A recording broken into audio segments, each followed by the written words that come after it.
Everyone, तर आज बनवतोय भाजक्या पोह्यांचा चिवडा किंवा आपण त्याला कुरमुरे पण म्हणतो. त्याच्यासाठी आधी इथे कुरमुरे काढून घेतलेत आणि मग लागणारं सगळं साहित्य एकत्र गोळा करून प्लेटमध्ये ठेवले. तर ह्याच्यात आहे किसलेला लसूण, लसणाचे ठेचलेले छोटे तुकडे, किसलेलं आलं. मग ह्याच्यात आहे काळं मीठ, रेग्युलर मीठ, कांदा लसूण मसाला, हळद, आमचूर पावडर, काळी मिरी पावडर, थोडासा गोडा मसाला आणि हिंग. इकडे आपण ना तेल तापवत ठेवलेलं आहे. तर सर्वप्रथम किसलेलं लसूण, किसलेलं आलं आणि लसणाचे ठेचलेले तुकडे हे सगळे आपण तेलावर परतून घेतले. तर मसाल्याचा डबा ओपन केला आहे. परतल्यावरती त्याचं किंचित गोल्डन ब्राऊन कलर झाला की हे झालं आहे असं समजायचं. आता ह्याच्यामध्ये आपण काढून ठेवलेले सगळे मसाल्याचे पावडर्स ॲड केलेले आहेत बघा.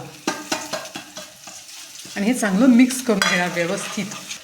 सायमल्टेनियसली गॅस टर्न ऑफ केला आहे, नाही तर उगीच मसाले जळतील. आता ह्याच्यामध्ये हे जे कुरमुरे आहेत हे सगळे ॲड करायचे आहेत आणि त्याला चांगलं मिक्स करायचं आहे. ते व्यवस्थित मिक्स करायचं आहे म्हणजे मसाल्याचं जे मिक्सचर होतं ऑइल आणि बाकीचे स्पायसेस त्याचं चांगलं व्यवस्थित कोटिंग प्रत्येक दाण्याला व्हायला पाहिजे. आता ह्याच्यामुळे म्हणजे जस्ट स्लाईट थोडीशी पिठी साखर घातली आहे, वरून थोडीशी एक्स्ट्रा हळद ॲड केली त्या ब्राईट येलो कलर करता. आता हे व्यवस्थित मिक्स झालेलं आहे आणि हे आपलं फायनली कुरमुऱ्याचा चिवडा तयार आहे. आता मी इथे प्लेन ठेवलं, पण ह्याच्यामध्ये तुम्हाला एक्स्ट्रा पीनट्स वगैरे काही घालायचे असले तरी आपण घालू शकतो ह्याच्यामध्ये. Thank you so much for watching. Bye bye.